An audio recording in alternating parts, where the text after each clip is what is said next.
Welcome, welcome, welcome. Yes, you're going to interrupt me. That's exactly what you're going to do. Of course, this is the Crypto Hour of Power. It starts with the standardised. Okay, it's the prerequisite of the show. Is you're going to talk over me the moment I pick up the mic. It is great right, mate. to introduce you to the Crypto Hour of Power. The man himself, the power himself, the Well, most people refer to me as the legend. the legend of Orange Brick Road. It is, of course, Brandon Bandon. Mate, good to see you. Good to see you, brother. It's really good to be in person. Very, again. very, very cool to see you here, mate. Absolutely. Now, we've got you here, but we've also got a guest sitting on the other side there. Yes. Now, we've talked to this gentleman before. He's got a bit of knowledge. He's got a bit of information. Yeah, he's one of those smart people that I like to hang around with. It's good to do that. It's good to hang around with me back. Well, we need these smart people because, quite frankly, without them, we shot. You know, we need you to elevate our intelligence here. Nobody likes to know it all, though. No. So before we go any further, the formal introduction. Yeah, he's just one of these tech people that has been in the tech industry forever. He's a good friend of mine, very, very smart bloke. Sort of started based out of San Francisco, or should we say San Francisco now? Bring down the capitalist society. 49ers. Oh, there we go. Yeah, cool. It's a long way from here, mate. Yes, it's it is. Quite a swim. Yes, but he's based out of Aussie now. I'm going to do a little bit of a banter about why we're doing it, because today's actually not going to be about crypto. And I've done a couple of like these before, like we did the one with Avi and we're talking about journalism and stuff like that. And I got another one that's coming up soon, hopefully, about horses, which you guys will find very, very interesting. I'm already zoning out on that one. It's the greatest. I spent the day there on Sunday. Okay. It's like a rescue farm thing this lady's doing. It's absolutely just gold. It's 100% gold, and she's got a heart of gold, and she just needs to be put out there and recognised for what she does. Anyway, segue. So how this one came about was I was listening to a podcast to go to sleep because that's normally what I do. Yep. And then these people were talking, because I listen to a lot of tech, a lot of crypto, obviously, and a lot of, finance and that sort of stuff, but I also like to keep up with tech, especially with AI and all that sort of development, because I spend 3 to 4 hours minimum a day just on AI. And anyways, they started talking about this 6G, right? Which is the evolution of 5G. As in the telephone network technology. Yes, 100%. And what it's going to do and the implications of the future and stuff like that. And it scared me that much that I got up out of bed and I jumped on the computer and went down a rabbit hole and started researching it. And come about 2:30 in the morning, I finished up. And then I woke up in the morning and just went, did I just do a flat earth? You know what I mean? And you just think you've dive gone down that far that you've some sort of rabbit hole, that Alex Jones, 90% of the time he's right, but occasionally he's, can be off. Sometimes it's just about buying supplements, right? Yeah, that's right. That's right. Survival food. But then I dived into it again, and then I produced a 3 parts series newsletter on my LinkedIn. Right. So I'll put that in the description here as well when I release this as a podcast, the LinkedIn. So it's like it's a newsletter it's just a crypto newsletter, but I've done a 3-part series on that. So I studied it and carried on. Then I rang up a whole bunch of security people that I know and tech people and nerdy people and went, hey, this 5G thing, what's going on with that? And most of them didn't even know. 6G, mate. 6G, sorry. Yeah, that's right. 6G. Are you in? So and they weren't aware of it as well. So I went, okay, we need to get someone on and have a conversation about the implications of it. I'm going to do a brief sort of ramble of my understanding of it, which might not be completely correct, but it's what I've dived into. It's going to transform our lives completely. They're talking about between 40 to 60 million job losses in India alone by 2030. It's the invention of the internet, basically, to a point where it's not going to run off batteries, as an example. And these are some things we'll touch into and whatever. They're using things like heat from the roads to power these little bots that communicate with each other. Sitting on the side of buildings that vibrate, and the vibration will power them. So you will be able to do things, for example, It's 1 terabyte per second 1 download terabyte per second. per person. So you can literally download 100 HD movies in 1 second. So that's this long, right? They're talking about real life holographed meetings. You know, your whole body gets transported, the image of your body. For gaming, for example, like to be actually playing next to sports stars on a soccer field, basketball, cricket, whatever it may be, in real time. Surgeons, I think it's called platonic internet integration or something. Don't quote me on that. Where the surgeon can actually feel parts and be doing surgery remotely. So it opens that up to. Means, as well as massive bandwidth, you've also got very, very low latency. It's almost instant. And this is the amazing thing. Like, and I don't know, great details on this, but I certainly know, obviously, with what we do here, you know that the quality of the audio you put out has obviously different standards and hertz and all of that, but also video. Like, if you're doing sports, you need to have a quicker refresh rate and all of that, right? All those sorts of things. So with that kind of level of tech, I mean, that becomes unbelievably irrelevant. If you're running like a 30 frames per second, if I move my arm like that, sometimes it'll look jagged on the screen, right? Sure. Yeah. Whereas with that kind of download rate, with that kind of bit rate, when they were bringing in the NBN, they had evangelists going out there spruiking it. Yeah.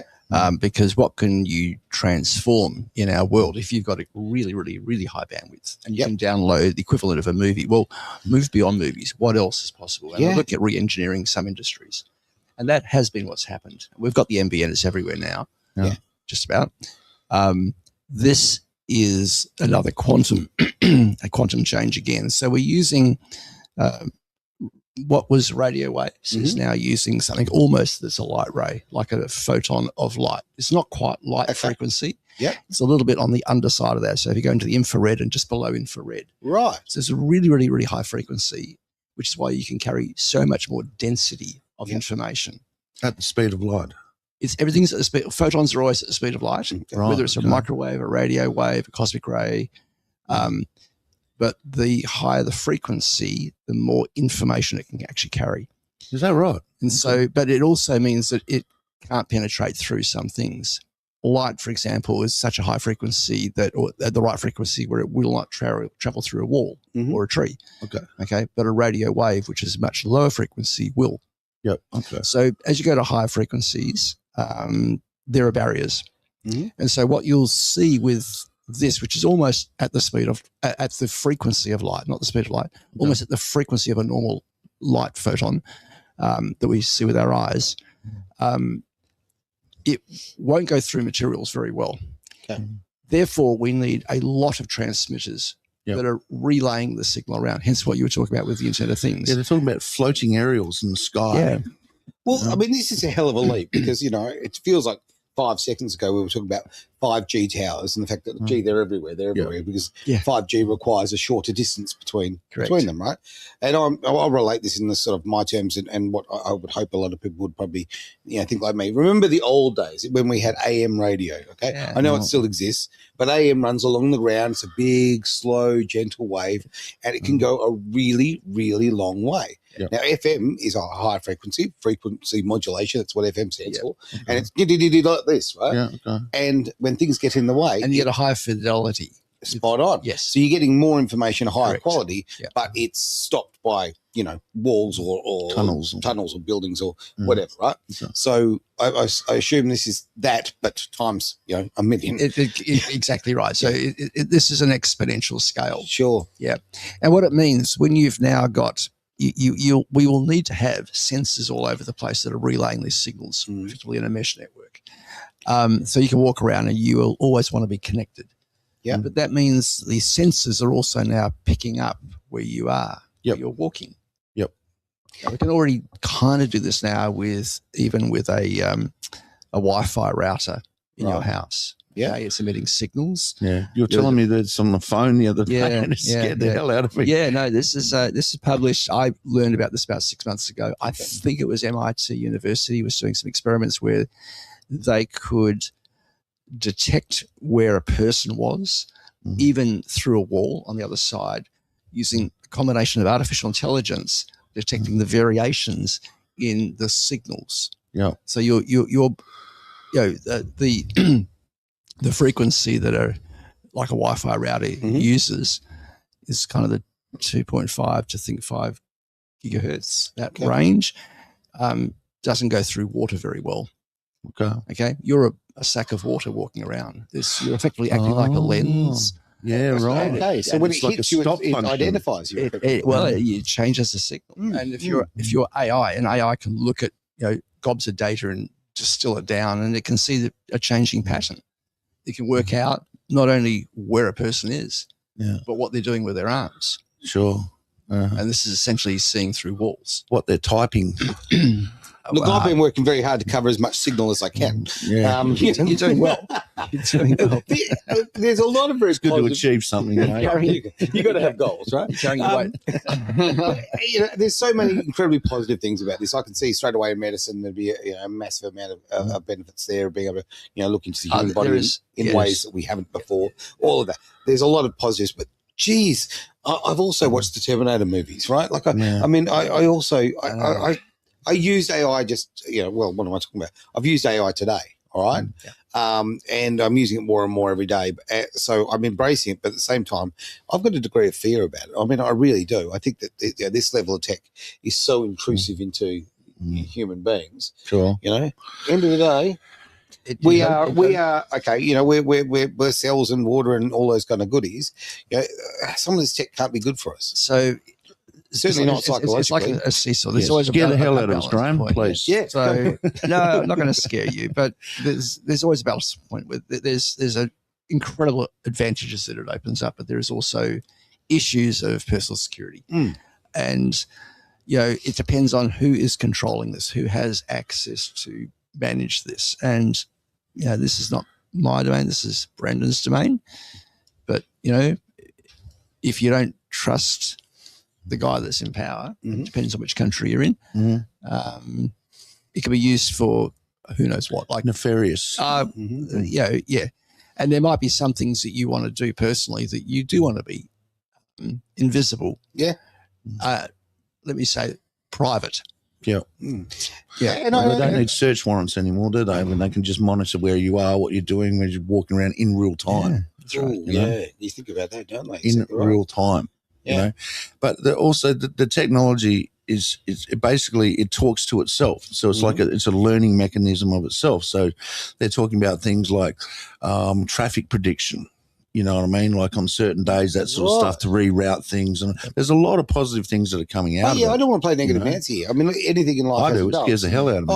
I'm as I say, I'll use the convenience of it, but I am frightened of it. I think that if the wrong people get hold of it, I mean, you've just said with politicians, let's face it, we've an all-time low trust in our politicians across the world, right? This is tech which, geez, how do you regulate it? So I think if you look at a country north of us here in Australia, where they already have mass surveillance going on with cameras on every street corner. Joondalup. Not talking about Joondalup. I'm Joondalup is like that. talking country north of us. And, everybody's using the same social media apps, which we know, there's a back end, and the back end is absolutely being recorded. And if it can't analyze it, like you won't have individuals sitting there looking at what you're saying, but you'll have AI agents that are actually analyzing this stuff, looking for patterns, looking for problems in society. Now, this exists today. We've already had the technology for at least a decade where it will recognize a person by the gait of their walk as they're running down the street. Right. So it knows you from your GPS coordinates, where you buy coffee, what you're buying, who you're having conversations with, what those conversations like chat entail. videos. Yeah. And if you even try to go off grid with this other technology, it will actually see you. It will know where you're going. It'll know who else is going there, and it will track you over time. And we got AI. You imagine storing this as a large database. The AI systems will actually be able to monitor and track every single thing that you are doing. In a world that is like that, and the technology exists now to do this, so it's literally a function of how much time before this really ramps up. Yeah. Well, then how do you handle your own personal security? Now, hang on, I've got an interesting thought. Okay. Here, right? Okay, I was just going to say very quickly is right now, okay, one of our biggest arguments in life about everything is about power as far as the supply of power, of electricity, of energy, right? And you've got all of this quite ridiculous, and I see most of the climate crisis, this is my own opinion, and I see most of that technology as nothing but money laundering. You know, the things like wind turbines are money laundering, right? Yeah. You need immense amounts of electricity to make any of this AI work, right? Yeah. So, I mean, where the hell are we going here? Because we're now going where so many of the countries are choosing unreliable power sources when in a time when we need more power than ever. I mean, when we really should be looking, in my opinion, at nuclear or something beyond that. And then this is something we talked off camera, which we just started talking about. I'd love to talk on camera about it, is these alternative power sources and energy sources. Yeah. Yeah, my roots was physics. Yep. And so I tend to look at the world from a physics point of view. And we're living in a world where there is an infinite, almost an infinite amount of energy. Yep. It's the issue is how do you channel it? Yep. And so, so the AI models are inefficient today. You need massive compute power and you need massive energy. And the predictions are over the next 5 years or so that you can suck all the energy that the grid produces and you will not have enough. Yep. And we're hitting that barrier. This is why in the US they're investing countless billions of dollars. And I think personally that it's inevitable that we'll end up with a nuclear future. Sure. Yeah, sure. It will be the AI itself will work that out and it will bring economies of scale and efficiencies to massively increase GDP in order for it to actually feed its own needs. Yeah. Sure. Yeah. I think it's an inevitable future. And it's in the best interests of massive corporations to have this problem solved, you know. They like I'm going to call back to what we were talking about, but sort of go into the direction that you guys were mentioning, is the companies that have been doing the most amount of infrastructure work and technology development, stuff like that in 6G are Nokia, Ericsson, AT&T, et cetera, et cetera. They've already rolled it out in parts of Japan. In Australia, there's another place that they've rolled parts out, South Korea, and many other countries. I'll also and they have done. They're all furiously chasing this goal. It's highly competitive. Oh, yeah, 100%. Because the winner essentially takes all. It's the power law. It is a little. India are one of the biggest ones that have been testing and trialing, and they predict between now and 2030, just for the development of the technology, they're going to lose between 20 to 60 million jobs just in India alone. That's a lot of jobs. This is life-changing technology. Yeah. And what do we do? Then we start talking about, we're talking about universal income. We talk about all these other things, because if you're going to get a large percentage of the world who are now unemployed. I personally think that universal basic income is essential. The issue is going to be, will society adapt in time? I think it's going to impact a lot of us. Yeah. Very, very quickly. And we don't have the ability to. My fear about that is that we're all human beings again, right? Okay. And ultimately, a universal income will, in a lot of ways, bring out the worst in people. I think a lot of people, work is it is their focus. It is the thing that draws them to being a member of society, to contribute to society. That's a good point. And if you take that away, right? I mean, you look at, and you could look at all the different social issues, but areas with higher unemployment have obviously higher crime, all of that. And it's not even just a case of lack of money; it's a case of too much time in so many cases. Yeah, suicide rates are higher. It's how they implement the universal income with it. It's almost like the Carl Schwabs of the world and that sort of stuff. You own nothing and be happy and live in smart cities, and like everything will be 5 minutes away. You won't need a car, all this sort of stuff. I think this is what this 6G technology is enabling, Now, to throw back to what we're kind of here to talk about is your product and what you guys do for security on the internet. And this is not a shield session. This is for not only my clients at Orange Brick Road and people that I deal with, but anyone out there, especially awake people, and we kind of target that audience in a certain way, is like logging. Because, the first time we met, remember at the conference that you did, and there was like a whole bunch of people and you did the talk, and apparently I was the only one that came up to you and spoke to you or something, or was interested in your product or got it. No, I think that you said you were was one of my staff. Right. I wasn't there. Most Right. people come up to me afterwards.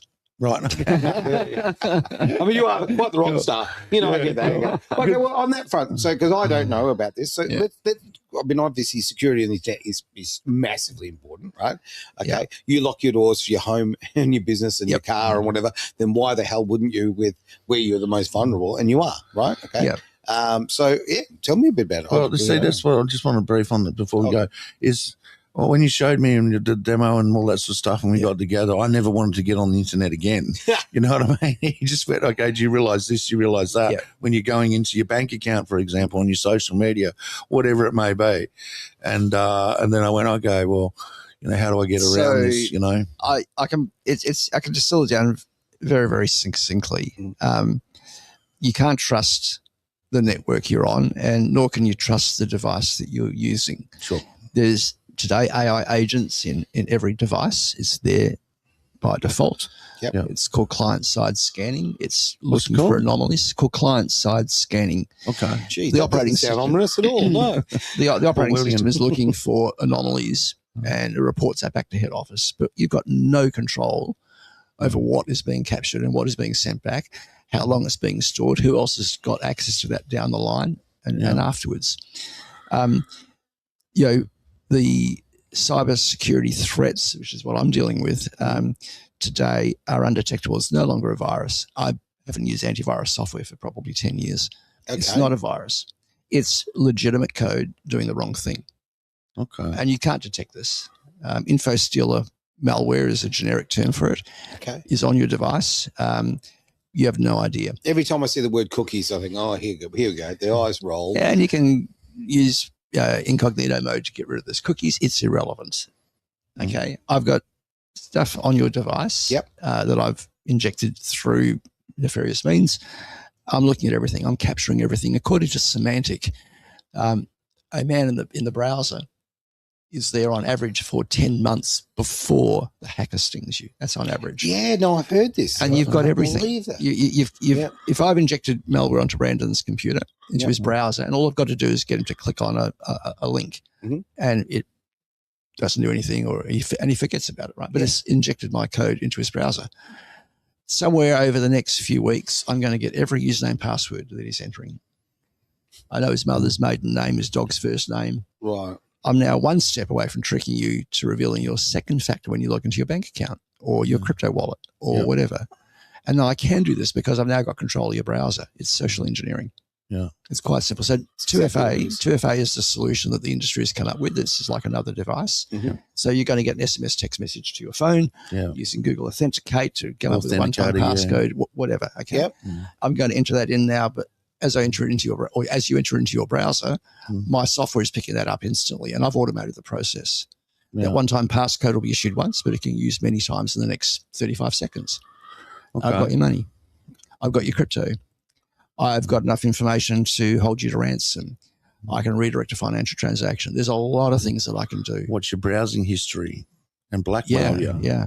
Like I think if we roll back to April last year, 2025, there was a headline news, ABC, Channel 7 and others across Australia, 40,000 banking passwords to Australian banks were found for sale on the dark web. Now, these were not stolen from the bank. These were stolen directly off people's own devices. So this is a big problem. So we're not even talking about the breaches of the banks or the government departments or whatever. We're talking about just literally them going straight to the source. The 99.99% of cyber attacks target the end user's device. Okay. The goal is identity theft, is to capture your credentials to online services, capture your crypto, private keys, your passwords. If you're using a password manager, which we have to do because how can you remember so many passwords? When it loads your encrypted password into a web form, you see the asterisks. The asterisks are simply a mask for the person sitting in the chair next to you. Any software in that browser sees that as clear text. It's no longer encrypted. Okay, so it's only for the visual, like you said, someone sitting behind you or next to you. Correct. It's clear. You haven't pressed login yet. So your password manager actually exposes your credentials to malware. It can't not do it. This is a design flaw with the way browsers work. Okay. So what is the answer? Well, this is what we set out to fix. And we just had our 15th patent granted in the US, which is our major market, on our primary product about 14 days ago. Okay. Which I'm absolutely stoked about. Merry Christmas. Yes. My investors were so happy. So what we do is we actually sidestep everything on your device. So if you want to do, for example, a cryptocurrency transaction, you want to log into your exchange, into your wallet, into your bank account, or do something of real value, don't use your computer. Go down the street, buy a brand new laptop. Use it once and throw it away. And do that for every transaction. It's a bit expensive. It's a little impractical. Yeah. But we can use the cloud to do this. Okay. And so one of the technologies that we have patented worldwide now, which we did probably about 10 years ago, how to build a virtual machine instantly. Now, I remember talking to you about this, the virtual machines. It's fascinating stuff. It's a pristine machine that has never existed. Right. It's a golden image. Essentially, it's hardened. And we do that in effectively a second. So it's a virtual machine, no physical element, obviously, and you're creating it, and you're doing the job, and then you're throwing it away. Yeah, we'll do this in a remote data center. The desktop screen of that is transmitted into your browser. So it looks like it's running locally on your device, but it's literally just an image. It's a graphical proxy. Yep. Okay, software cannot inject itself. It's like trying to hack a television station from your television. You can't do that. It's impossible. Okay. We've got an encrypted connection to the remote machine. Yep. Encryption has not been broken. And you've got a stream of pixels, and pixels do not carry code. You do your banking from that remote machine. Yep. So you're acting now like a ventriloquist almost. You're working remotely, and that machine could be anywhere in the world. I do this every day. So every day, not this, but every single day I sit down on the computer at home before I come into work, and I remote in, and I can see that computer up on the screen, and I'm using the screens here at Edge, but I'm literally sitting at home doing it, right? Yep. So I'm controlling a computer that's nowhere near me. You're effectively doing the same. That technology is called virtual desktop infrastructure, VDI. Yeah. So what we're doing is VDI, virtual desktop infrastructure, but we're doing it with a hardened machine for a very specific purpose. And there's still an issue. Okay. When you're entering in a password or a cryptocurrency phrase or anything on your keyboard, if there's a keylogger tracking it, you're hosed. Yeah. We have found a way of actually sidestepping that very problem. And the way that we do that is we'll harness the browser on your mobile phone. Yeah. So there'll be a QR code on the screen. You scan this with your phone's camera. There's nothing installed. There's no software. Okay. No app. There's no nothing. There's no app. QR, bada bing. Yep. There you go. So the setup for this is there's no setup, right? Okay. It just works. Right. You scan that QR code, it'll launch your browser and turn your browser into a keyboard. But it's not really a keyboard. There is no keyboard. Right. It's an illusion. It's very, very clever. Where's John Connor when you need him? It comes up as a keyboard. I realise it. It looks normal. It's a pair coupled connection. The only place in the universe that can interpret what I'm touching on the screen is this remote machine that has only just been built and is invisible from the internet. So from a user point of view, you're using something tangible. You can see it, you can feel it. It looks and feels normal. Yeah. But in actual fact, so you'd enter your password. You could enter your cryptocurrency private keys through there. Whatever you do, there is no single attack surface. Okay. You log into your bank, into your crypto exchange, into your wallet. You complete your transaction. You can do all three things. Log into your wallet, reconstruct your HD, your hierarchical deterministic wallet in the machine. Log into your bank account, log into your cryptocurrency, and then when you log off, that machine evaporates. Yeah, it's disappeared without trace. There is no cookies. There is no breadcrumbs. You're secure. You're anonymous and untraceable from hackers and trackers.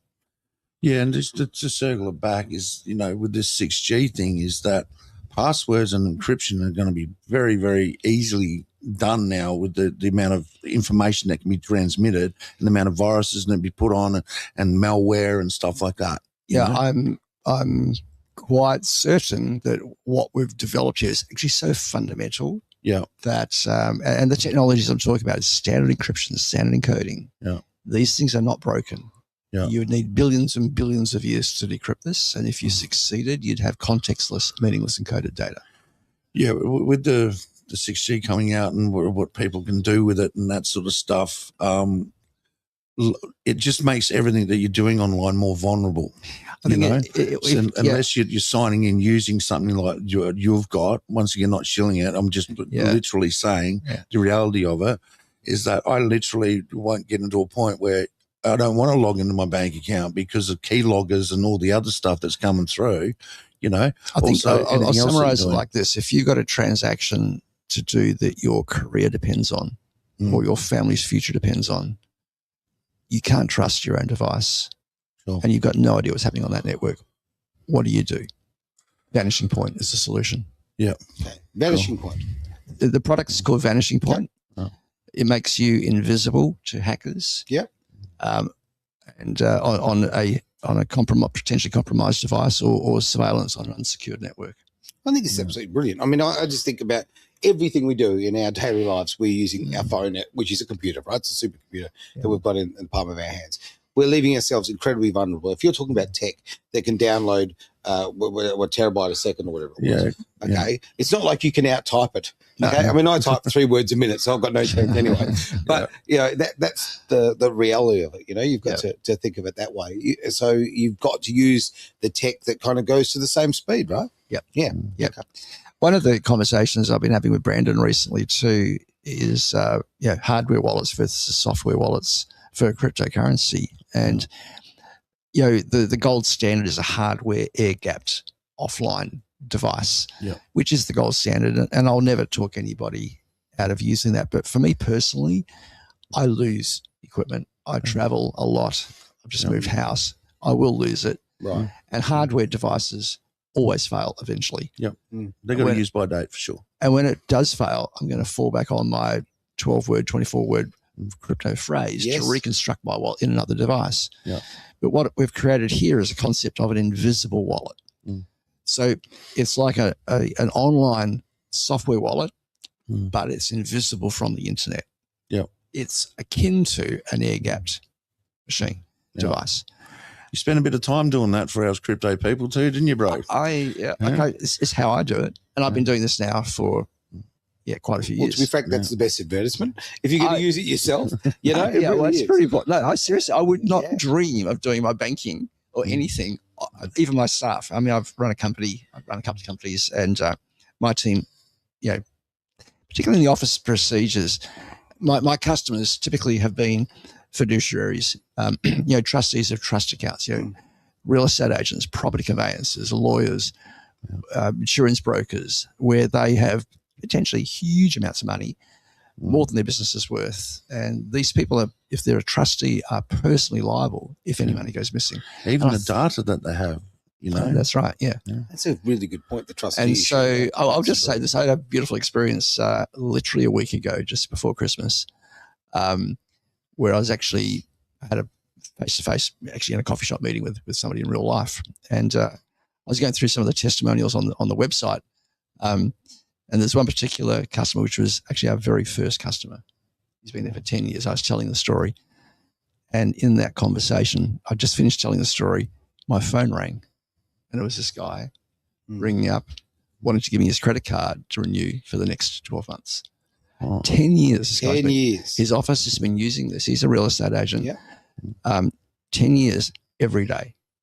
Loves it. He knows he's been targeted. Yeah. He's super informed and right on top of it.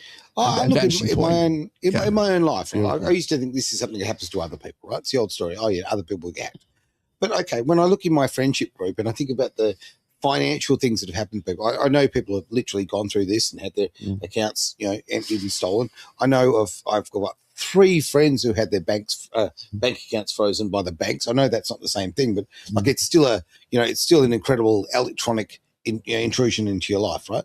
It's not what I anticipated my life to be. You kind of, as I say, you expect this happens to others, not to people in your life and that. But this is such a real thing. This is something that's happening to everyday Australians, people all around the world, really. Everywhere around the world. Yep. Yeah. Yep. Yeah. Yep. That's So it's not a clever idea. technology that like every mum and dad is going to use. Mhm. But if you're doing something and you know that you are potentially it's going to cost you dearly if it goes wrong, then we have a solution, and it's very simple. There's no You just software. want to stay private and be a sovereign citizen, man. You know? Well, don't use those terms. Jeez, they'll swap us in no time. But no, and I think people have got a right to privacy. Yeah, the old story. Okay, you've got nothing to hide, yada yada. I just think we have a fundamental right to privacy. I think if you don't want to share, your entire life or your finances with everybody, you don't need to. So I think I'd wrap it up by saying, in a world drowning in info steal and malware and artificial intelligence surveillance, with no solution, vanishing point is the escape hatch. Yeah, I agree with that, brother. It's a good way to finish, isn't it? And on that bombshell, let's get out of here. Bombshell. Thanks for being part of the Crypto Hour of Power, which we didn't talk about crypto, but we talked about an excellent product called Vanishing Point. Get onto it. Security.com. Yeah, links will be in the description. They certainly will be. Thanks for being part of the show here on Edge Radio Thanks, Australia. Cheers, guys. Cheers.